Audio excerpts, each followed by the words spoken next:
کیسے آقاؤں کا بندہ ہوں رضا، کیسے آقاؤں کا بندہ ہوں رضا۔ السلام علیکم ورحمۃ اللہ وبرکاتہ۔ الحمدللہ الذی خلق الانسان والصلاة والسلام علی النبی صاحب الامن والامان وعلی آلہ واصحابہ ما دام الملوان، اما بعد فاعوذ باللہ من الشیطان الرجیم،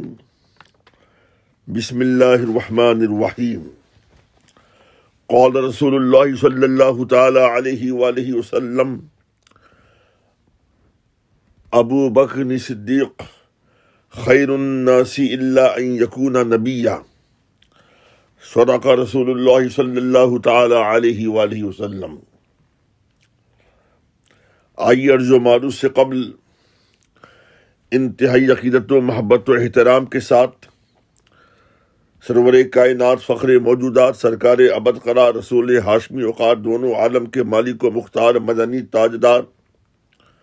سرور عالم، نور مجسم، فخر آدم و بنی آدم، خلیفۃ اللہ اعظم، انیس بے کساں، چارہ ساز درد منداں، بے کسوں کے کس، بے بسوں کے بس، روحی فدا جناب محمد رسول اللہ صلی اللہ تعالی علیہ وآلہ وسلم کی بارگاہ گوہر بار میں درود پاک کی حسین سی حسین تر ڈالیاں نچھاور کریں، پڑھیں بآواز بلند، اللہم صلی علی سیدنا مولانا موانا ملجانا محمد وعلی آلہ واصحابہ وبارک وسلم، صلاۃ وسلام علیک یا سیدی یا رسول اللہ صلی اللہ تعالی علیہ وعلی آلہ وسلم۔ حضرات سامعین، حسب سابق اس بار بھی شہدائے اعلیٰ حضرت، ناشر مسلک اعلیٰ حضرت، لیاقت ملت حضرت قاری لیاقت رضا نوری حفظہ اللہ تعالی نے افضل البشر بعد الانبیاء بالتحقیق سیدنا تاجدار صداقت صدیق اکبر رضی اللہ تعالی عنہ کی مقدس یاد میں قابل صد تحسین و آفریں آرائش بزم اور زیبائش محفل کی ہے۔ خطبہ کو مختلف موضوعات سے پابند بھی کر دیا ہے۔ بندہ احقر کو جو موضوع دیا گیا ہے وہ ہے تاجدار صداقت کی نگاہ فراست۔ انشاء اللہ العزیز والقدیر دل جمعی کے ساتھ پوری کوشش کروں گا کہ موضوع پر مختصراً ہی صحیح معتد بہ گفتگو ہو سکے۔ تاجدار صداقت حضرت صدیق اکبر رضی اللہ تعالی عنہ کی ذات ستودہ صفات بلا شبہ جامع الکمالات اور مجمع الفضائل کی حسین مرقع ہے۔ اس دعوے کی پشت پناہ کئی احادیث معتبرہ مستندہ جلوہ فشاں ہیں کتابوں کے اندر۔ علامہ جلال الدین سیوطی رضی اللہ تعالی عنہ نے اپنی تصنیف لطیف تاریخ الخلافہ کے اندر اس ضمن میں حدیث مرفوع کے پہلو بپہلو حدیث موقوف بھی درج فرمائی ہے، یعنی قول نبی اور قول علی دونوں کو جمع کر کے ثابت فرمایا کہ حضرت صدیق اکبر رضی اللہ تعالی عنہ انبیاء کرام علیہ السلام کے بعد تمام اگلے اور پچھلے انسانوں میں سب سے افضل و اعلیٰ ہے، ارفع و بالا ہے۔ چنانچہ آپ تحریر فرماتے ہیں، رسول گرامی قدر صلی اللہ تعالی علیہ وآلہ وسلم نے ارشاد فرمایا کہ ابو بکر صدیق رضی اللہ تعالی عنہ خیر الناس الا ان یکون نبیا، یعنی لوگوں میں سب سے بہتر ہے علاوہ اس کے کہ وہ نبی نہیں۔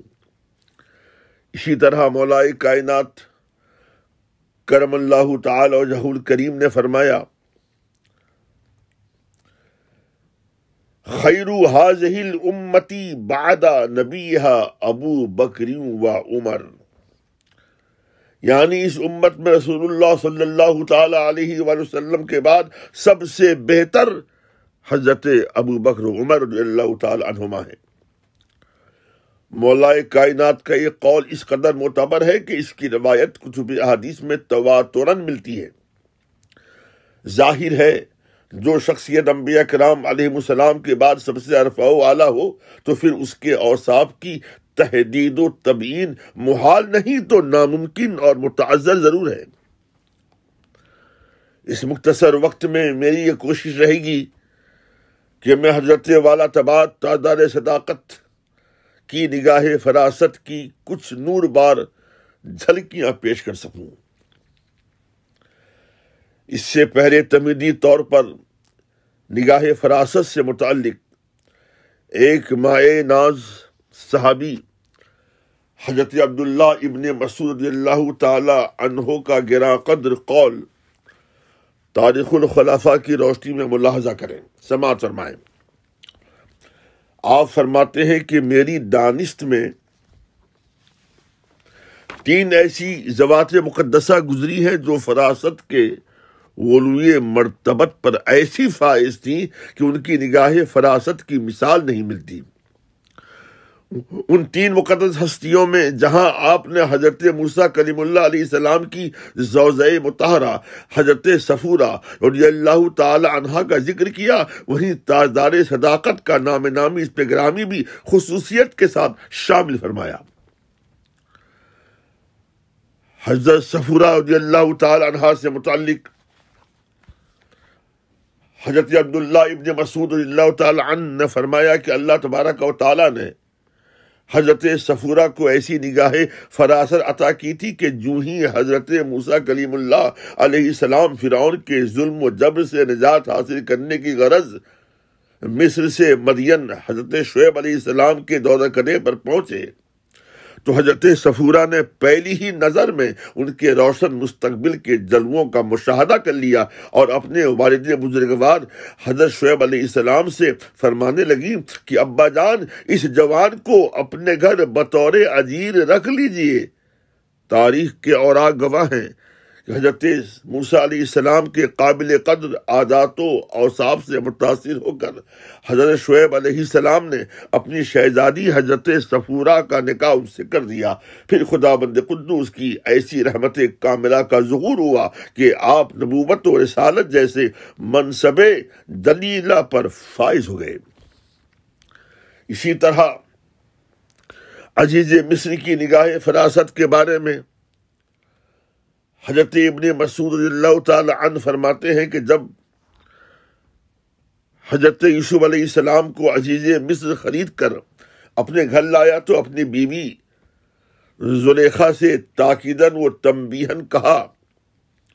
کہ اگرچہ یہ ہمارے زر خرید غلام بن کر ہمارے گھر آئے ہیں مگر حاشا و کلّہ کبھی ان کے ساتھ غلام کی طرح برتاؤ کرنے کی جسارت بھی نہیں کرنا۔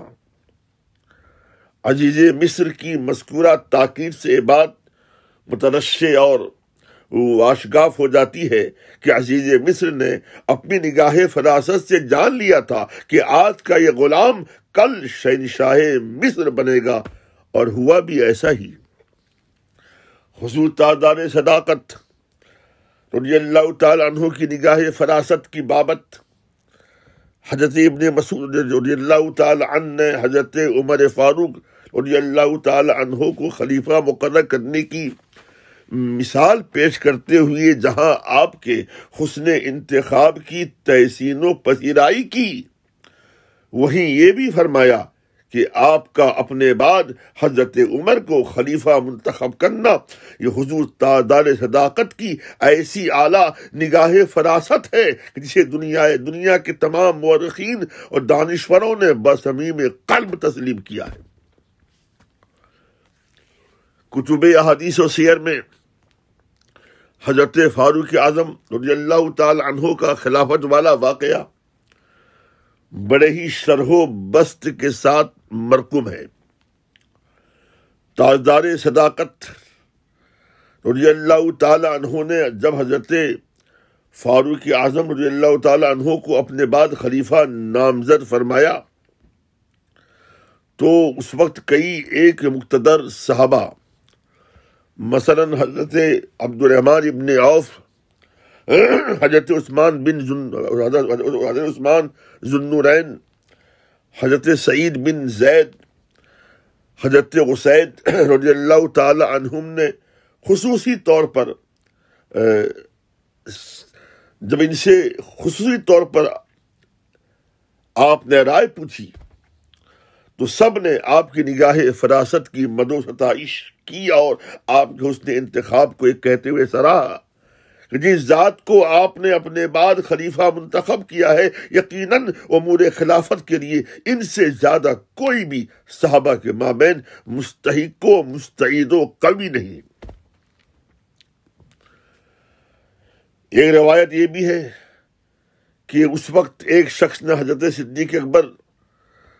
رضی اللہ تعالی عنہ سے کہا کہ آپ جناب عمر کی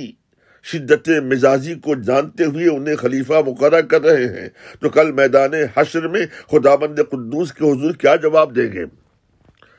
حضور تاجدار صداقت نے اس شخص کے جواب میں قسمیہ فرمایا، یہ قسم اس ذات کی جس کے دست قدرت میں میری جان ہے، میں اللہ تبارک و تعالیٰ کی بارگاہ میں عرض کروں گا کہ بار الہ میں نے تیرے بندوں میں سے بہترین شخص کو خلیفہ بنایا۔ نہ صرف یہ کہ آپ نے اسی جواب پر اکتفا فرمایا بلکہ بڑے جلال عامر لہجے میں معترض سے فرمایا کہ خدا کے بندے جا، میرا یہ جواب بلا جھجک دوسرے لوگوں تک بھی پہنچا دے۔ آپ نے اپنا انتخاب و تقرر محض زبانی نہیں بلکہ اسے تحریری شکل دے کر بطور وصیت سربہ مہر فرمایا۔ آپ کے اس عظیم الشان اور تاریخ ساز وصیت نامے کا سلیس اردو میں ترجمہ سماعت فرمائیں۔ اللہ کے نام سے شروع جو بہت مہربان رحمت والا۔ یہ وصیت نامہ ابو قحافہ کا بیٹا ابو بکر نے اس وقت لکھوایا ہے جب وہ دنیائے فانی کو خیر بات کہہ کر عالم بالا میں داخل ہوا چاہتا ہے۔ یہ ایسا نازک اور سنگین وقت ہوتا ہے کہ ایک کافر بھی ایمان لے آتا ہے، ایک فاسق و فاجر نور یقین کی تحصیل میں کامیاب ہو جاتا ہے، ایک کاذب بھی صادق بن جاتا ہے۔ مسلمانوں، میں نے اپنے بعد تم پر عمر بن خطاب کو خلیفہ مقرر کیا ہے۔ ان کے احکام کی تعمیل اور ان کی اطاعت و فرما برداری میں کوئی کسر باقی نہیں رکھنا۔ میں نے حتی الوسع اس انتخاب و تقرر میں اللہ و رسول، دین اور اپنے نفس کے بارے میں کسی قسم کی تقصیر و غلطی کرنے کی جسارت نہیں کی۔ میں نے جو بھی کیا ہے اس میں میرا مطمع نظر صرف اور صرف قوم کی خیر خواہی ہے۔ مجھے اس بات کا یقین ہے کہ جناب عمر عدل و انصاف کا دامن نہیں چھوڑیں گے۔ اگر انہوں نے ایسا ہی کیا تو ان کا یہ عمل میری فکر سے مطابقت کرے گا، ورنہ بصورت دیگر ہر کس و ناکس کو اپنے عمل کا جواب دہ ہونا ہے۔ اے مسلمانوں، خوب یاد رکھو کہ میں نے تمہاری نیکی و بھلائی ہی کا قصد کیا ہے اور ظالم ان قریب جانیں گے کہ وہ کس کروٹ پر پلٹا کھائیں گے۔ حضرات سامعین، حضور تاجدار صداقت رضی اللہ تعالی عنہ کی نگاہ فراست کا جلوہ حضرت فاروق اعظم رضی اللہ تعالی عنہ کے دور خلافت میں دنیا نے دیکھا اور خوب دیکھا۔ آپ کے دور خلافت میں جہاں بہت سے ممالک فتح ہوئے اور بے شمار شہروں میں قبضہ ہوا، وہیں پوری اسلامی ریاست میں عدل و انصاف کی موجیں رواں ہو گئیں اور امن و امان کی خوشگوار فضائیں قائم ہو گئیں۔ کئی ایک متعصب اسلام دشمن مورخوں نے برملا اس بات کا اظہار و اقرار کیا کہ اگر جناب عمر کی خلافت کا دور 10 سال تک اور رہ جاتا تو پھر پوری دنیا میں اسلام ہی اسلام ہوتا اور کفر و شرک کا بالکلیہ خاتمہ ہو جاتا۔ حضور تاجدار صداقت رضی اللہ تعالی عنہ کی عدیم النظیر نگاہ فراست کی ایک اور حسین جھلک آپ کے سامنے پیش کروں۔ سماعت فرمائیں۔ تاریخ اس امر پر شاہد ہے کہ ختمی مرتبت سرور عالم صلی اللہ تعالی علیہ وآلہ وسلم کے بعد، یعنی آپ کی رحلت کے بعد، دنیا کو خیر بات کہنے کے بعد، آپ کے پردہ فرمانے کے بعد، عرب کے کئی ایک قبائل مرتد ہو گئے۔ اسلام سے پھر جانے والے قبائل میں کندہ نامی ایک قبیلہ، جس کے سردار کا نام اشعث بن قیس تھا، جب مجاہدین اسلام نے اس قبیلے والوں کے ساتھ جہاد کیا تو انہیں شاندار فتح حاصل ہوئی، اور ان کے سردار اشعث بن قیس کو مسلمانوں نے لوہے کی زنجیروں میں جکڑ کر حضور تاجدار صداقت کے دربار خلافت میں پیش کیا۔ اشعث بن قیس نے دربار خلافت میں پہنچتے ہی ببانگ دہل اپنے جرم ارتداد کا اقرار کیا اور تائب ہو کر بصمیم قلب دوبارہ قبول اسلام کیا۔ حضور تاجدار صداقت نے خوشی کا اظہار فرمایا اور اس کے جرم و خطا کو معاف فرما دیا۔ اسی پر بس نہیں، بلکہ اس کے ساتھ ساتھ اپنی ہمشیرہ ام فروا کا نکاح فرما کر اس پر داد و دہشت کی برسات بھی فرمائی۔ حضور تاجدار صداقت رضی اللہ تعالی عنہ کے اس طرز عمل پر حاضرین دربار متحیر ہوئے، اور ان کے اذہان سے یہ سوال بار بار ٹکرا رہا تھا کہ اشعث بن قیس جو مرتدین کی سربراہی کرتا رہا، حالت ارتداد میں خلیفہ وقت حضرت صدیق اکبر سے بغاوت کرنے میں کوئی کسر باقی نہیں رکھی۔ ظلم بالائی ظلم یہ کہ اس نے مجاہدین و جانثاران اسلام کو خون سے اسلام کے خون سے اپنے ہاتھوں کو رنگین کرنے کی جسارت کی، اسلام اور متبعین اسلام کو قدم قدم پر ضرر پہنچانے میں پیش قدمی کی، مگر اس کے باوجود حضور تاجدار صداقت کی اس پر اس قدر نوازشات و عنایات آخر کیوں؟ حاضرین کے ذہنوں کے پردوں سے مذکورہ سوال متصادم ہو کر اضطراب کی فضائیں ہموار کر رہا تھا، لیکن حضور تاجدار صداقت کی اعلیٰ نگاہ فراست صاف و شفاف آئینے کی طرح ملاحظہ کر رہی تھی کہ یہی اشعث بن قیس مستقبل قریب میں صادق الاسلام ہو کر عراق میں ہونے والے جہادوں میں نہ صرف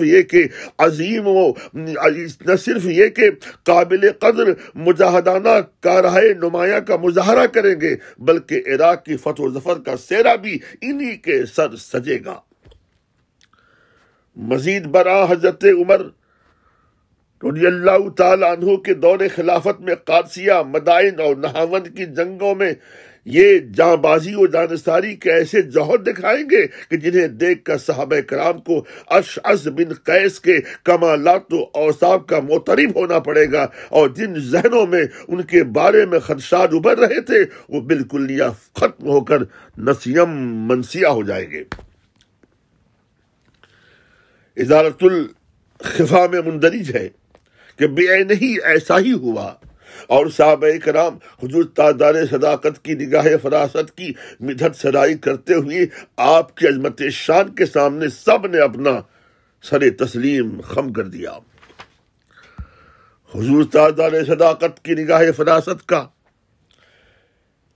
ایک اور ایمان افروز واقعہ احادیث و سیر کی معتبر مستند کتابوں کے حوالہ جات کی روشنی میں ملاحظہ کرنے سے پہلے اس واقعہ کا پس منظر جاننا بہت ضروری ہے۔ اس کے پس منظر کی تفصیل خصوصیت کے ساتھ مدارج النبوہ کے علاوہ تاریخ الخلفاء بہقی اور ابن عساکر میں موجود ہے۔ میری یہ کوشش رہے گی کہ میں اس تفصیلی واقعے کی تلخیص آپ کے سامنے اس انداز میں پیش کروں کہ اس کی تفصیل کی تصویر کم حقہ آپ کے ذہن میں آئے نہ آئے، کم از کم اس کی تفصیل تشنگی کی شاکی نہ رہے۔ زرقانی کی تیسری جلد میں مندرج ہے کہ حضور پرنور صلی اللہ تعالی علیہ وآلہ وسلم نے اپنے وصال مبارک کے چند روز قبل 26 صفر المظفر 11 ہجری دوشنبے کے دن رومیوں سے جنگ کے لیے اپنی حیات ظاہری کے آخری ایک لشکر کو روانہ فرمایا۔ حضرت اسامہ بن زید رضی اللہ تعالی عنہما کی خوشبختی پہ قربان جائیے کہ آپ نے انہیں اس لشکر کا نہ صرف یہ کہ سپہ سالار بنایا بلکہ علالت کے باوجود اپنے دست مقدس سے جنگ کا جھنڈا باندھا اور حضرت اسامہ کو اسلام کا عظیم الشان علم دے کر فرمایا اغزو بسم اللہ وفی سبیل اللہ فقاتل من کفر باللہ، یعنی اسامہ اللہ کے نام سے اور اللہ کی راہ میں جہاد کرو اور کافروں کے ساتھ جنگ کرو۔ سرور کائنات صلی اللہ تعالی علیہ وآلہ وسلم نے جب حضرت اسامہ بن زید کو سپہ سالار بنایا تو اس وقت ان کی عمر صرف اور صرف 20 سال کی تھی۔ یہی وجہ ہے کہ بعض حضرات کو ان کا کم عمری کی بنیاد پر سپہ سالار بنایا جانا پسند نہیں آیا۔ جب سرور عالم صلی اللہ تعالی علیہ وآلہ وسلم کو ان حضرات کی ناپسندیدگی اور اعتراض کے بارے میں اطلاع ہوئی تو آپ علالت کی پرواہ کیے بغیر ایک چادر مبارک اوڑھے اور سر اقدس پر پٹی باندھے ہوئے منبر پر تشریف لائے اور فرمایا کہ مجھے یہ معلوم ہوا ہے کہ تم میں سے بعض حضرات اسامہ بن زید کی سپہ سالاری پر معترض ہیں۔ اس سے پہلے بھی جب ان کے والد زید بن حارثہ کو سپہ سالار بنایا گیا تھا تب بھی کچھ لوگوں نے اعتراض کیا تھا۔ یاد رکھو یہ میرے محبوب ترین صحابہ میں سے ہیں اور ان کے باپ بھی میرے ایسے ہی تھے، یعنی لہذا اسامہ کے بارے میں تم لوگ میری نیک وصیت کو قبول کرو کہ وہ تمہارے بہترین لوگوں میں سے ہیں۔ المختصر، رسول گرامی وقار صلی اللہ تعالی علیہ وآلہ وسلم کے حکم پر حضرت اسامہ بن زید اپنے اسلامی لشکر کے ساتھ جو روانہ ہونے لگے تو آپ نے ان کے بدن پر اپنا مقدس ہاتھ پھیرا، گویا آپ نے انہیں اپنی نیک دعاؤں سے شاد کام فرمایا۔ حضرت اسامہ بن زید رضی اللہ تعالی عنہما کا لشکر مدینے سے باہر تھوڑی دور ابھی پہنچ کر پڑاؤ ہی کیا تھا کہ ناگہاں یہ روح فرسا اور ہوش ربا خبر آئی کہ تاجدار نبوت رحمت دو عالم روحی فدا جناب محمد رسول اللہ صلی اللہ تعالی علیہ وآلہ وسلم اس دنیا فانی کو ہمیشہ کے لیے خیر بات کہہ کر واصل الی الحق ہو گئے۔ یہ ناقابل برداشت خبر ہے جہاں کا سن کر حضرت اسامہ بن زید مضطرب و بے قرار ہو کر اپنے لشکر سمیت مدینہ منورہ واپس تشریف لے آئے۔ چند ایام کے بعد جب تاجدار صداقت سیدنا صدیق اکبر رضی اللہ تعالی عنہ نے مسند خلافت کو رونق بخشی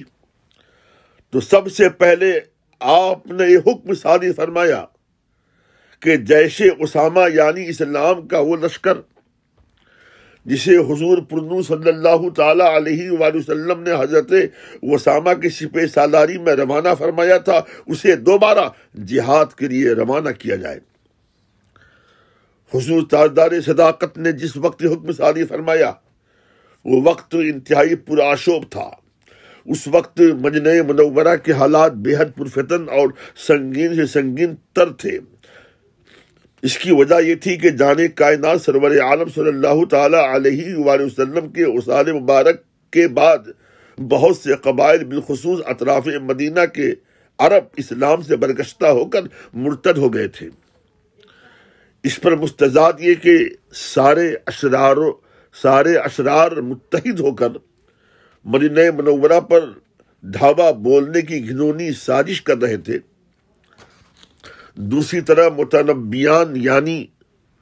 نبوت کے جھوٹے دعوے دار بغاوت کے شعلے بھڑکانے میں پیش نظر آ رہے تھے۔ مذکورہ سنگین حالات کے ساتھ ساتھ مسلمان سرکار ابرقرار صلی اللہ تعالی علیہ وآلہ وسلم کی رحلت کی بنیاد پر غم و اندوہ کے مجسمہ بنے ہوئے تھے۔ ان کے دلوں کی کیفیات متبدل ہو کر رہ گئی تھی۔ صحابہ کرام رضوان اللہ تعالی علیہم اجمعین کے ذہن و دماغ تفکرات کے بحر ناپیدا کنار میں غرق نظر آ رہے تھے۔ ان کی طبیعت میں اضمحلال کے آثار نمایاں تھے۔ صحابہ کرام کی مقدس پیشانیوں میں قسم پرسی کی لکیریں ہوئے جاتی۔ ایسے پر اسرار اور پرخطر ماحول میں صحابہ کرام حضور تاجدار صداقت سے اصرار پہ اصرار کرتے جا رہے تھے کہ یہ وقت اسلامی لشکر کو مدینہ منورہ سے باہر بھیجنے کا قطعی اجازت نہیں دیتا۔ آپ کا یہ اقدام اس وقت بالکل مناسب نہیں ہے، لہٰذا آپ خدا را اس لشکر کو روانگی سے روک لیں تاکہ اس عظیم فوجوں کی اعانت سے مرتدین، مدعیان نبوت اور دیگر اشرار و فسادی عناصر کو کیفر کردار تک پہنچایا جا سکے۔ جب صحابہ کرام کا دباؤ بڑھنے لگا تو حضور تاجدار صداقت رضی اللہ تعالی عنہ نے بمانگے دوحل فرمایا کہ اگر پرند میری بوٹیاں نوچ کھائیں تو مجھے گوارا ہے، مگر رسول اکرم صلی اللہ تعالی علیہ وآلہ وسلم کی مرضی مبارک میں اپنی رائے کو دخل دینا اور حضور پنور صلی اللہ تعالی علیہ وآلہ وسلم کے روانہ کردہ لشکر کو واپس کرنا مجھ سے نہیں ہو سکتا۔ بہقی شریف کے اندر حضرت ابو ہریرہ رضی اللہ تعالیٰ عنہ کی روایت اس طرح مذکور ہے کہ جب جیش اسامہ کو واپس بلانے کے سلسلے میں صحابہ کرام نے زور دیا تو حضور تاجدار صداقت نے جلال عامر لہجے میں قسمیہ فرمایا، والذی لا الہ الا ہو لو جرت الکلاب بارجل ازواج النبی صلی اللہ علیہ وسلم ما رددت جیشا وجہہ رسول اللہ صلی اللہ تعالی علیہ وآلہ وسلم، یعنی قسم اس ذات کی جس کے سوا کوئی لائق عبادت نہیں، اگر رسول اللہ صلی اللہ تعالی علیہ وآلہ وسلم کی ازواج مطہرات کے پاؤں کو پکڑ کر کتے کھینچیں تب بھی میں اس لشکر کو واپس آنے کا حکم نہیں دے سکتا جسے رسول اللہ صلی اللہ علیہ وسلم نے بغرض جہاد بھیجا تھا۔ الحاصل حضور تاجدار صداقت رضی اللہ تعالی عنہ نے جیش اسامہ کو بڑی آن و بان اور سربت و حشمت کے ساتھ روانہ کیا تو اس اسلامی لشکر کے ولولہ خیز انداز اور اس کی شان و شوکت اور جاہ و جلال کو دیکھ کر خواہ وہ قبائل جو مرتد ہو گئے تھے یا وہ قبائل جو مرتد ہونے کا ارادہ رکھتے تھے، وہ سب کے سب نہ صرف یہ کہ ہراساں و خوف زدہ ہو گئے بلکہ ایک کہتے ہوئے مدینہ پاک پر حملہ آور ہونے کا انہوں نے ارادہ بالکلیہ ترک کر دیا کہ جب جیش اسامہ جیسا بڑی تعداد میں عظیم الشان لشکر مدینے کے باہر جہاد کے لیے جا رہا ہے، اس کا مطلب یہ ہے کہ اس سے زیادہ قوی اور مستحکم فوجیں مدینہ منورہ کے اندر موجود ہے، لہذا ایسی صورت میں مدینہ پاک پر ہمارا حملہ کرنا خود کو ہلاکت کے جہانے تک پہنچانے کے مترادف ہوگا۔ انجام کار ادھر مرتدین اور عازمین ارتداد تائب ہو کر صادقین و مخلصین اسلام کی نورانی صف میں شامل ہو گئے، اور ادھر جیش اسامہ اس زمانے میں خود کو سپر پاور کہلانے والی سلطنت روم کی حد تک انتہائی جاہ و جلال کے ساتھ پہنچا اور طرفین میں خون آشام جنگ ہوئی، اور حضور تاجدار صداقت کے روانہ کرنے کے 40 دن کے بعد جیش اسامہ اپنے سر پر فتح و کامرانی کا سہرا سجائے خوش و خرم مدینہ منورہ واپس ہوا۔ حضرات سامعین، تاریخ بتاتی ہے کہ جس دن جیش اسامہ فاتح و کامران ہو کر مدینہ منورہ پہنچا، اس دن اہل مدینہ کی خوشیوں کا ٹھکانہ نہیں تھا، اور سب کے سب انتہائی فراغ دلی کے ساتھ یہ اعتراف کرتے ہوئے کہنے لگے کہ بلا شبہ حضور تاجدار صداقت کا جیش اسامہ کو ناگفتہ حالات کے باوجود جنگ کے لیے روانہ کرنا عین مصلحت کے مطابق تھا۔ اس سے دو خوش آئند نتیجے برآمد ہوئے۔ ایک تو یہ کہ رومیوں کا کبر و غرور ملیا مٹ ہو گیا اور مدینہ منورہ پر حملہ کرنے والوں کے ارادے اور منصوبے دھرے کے دھرے رہ گئے۔ سارے صحابہ کرام نے بصمیم قلب اس بات کا کھلے لفظوں میں اعتراف و اظہار کیا کہ حضور تاجدار صداقت کی نگاہ فراست کے سامنے مستقبل میں پیش آنے والے واقعات و فتوحات منکشف و عیاں اور ظاہر و باہر تھے۔ ابن عساکر کی روایت کے پیش نظر سچ فرمایا حضرت ابو ہریرہ رضی اللہ تعالی عنہ نے کہ اگر حضرت ابو بکر خلیفہ مقرر نہ ہوئے ہوتے تو روئے زمین پر خداوند قدوس کی عبادت باقی نہیں رہتی۔ ابن عساکر میں یہ بھی مرقوم ہے کہ حضرت ابو ہریرہ رضی اللہ تعالی عنہ نے 3 بار مذکورہ جملہ کہا تو لوگوں نے اس کی وجہ پوچھی تو آپ نے اپنے دعوے کی استشہاد پر جیش اسامہ کا پورا واقعہ پیش فرمایا۔ حضور تاجدار صداقت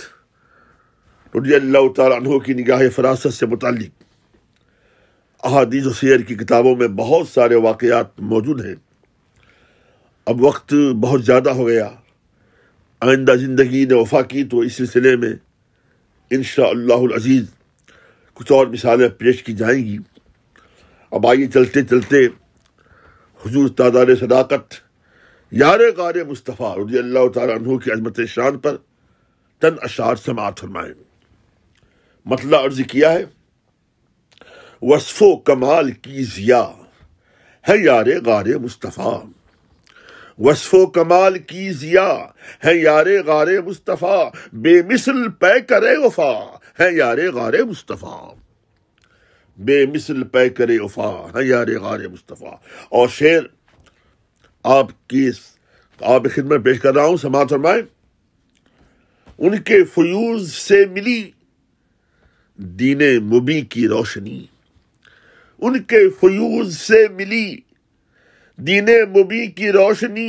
مہتاب شر حق نما ہے یار غار مصطفیٰ، بے مثل پے کرے وفا یار غار مصطفیٰ۔ اور اس شعر پر بھی آپ کی توجہ چاہیے، ہے زیست ان کی معتبر، ہے نقش ان کا راہ بر، ہے زیست ان کی معتبر، ہے نقش ان کا راہ بر، یوں مقتدائے اتقیا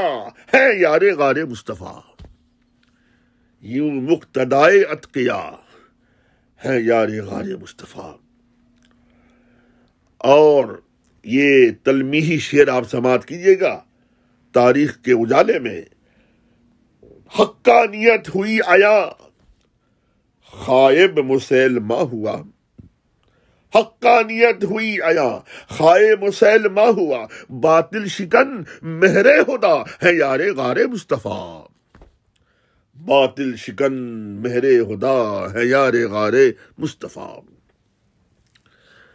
اور یہ شعر بڑا ایمان افروز ہے، سماعت فرمائیں۔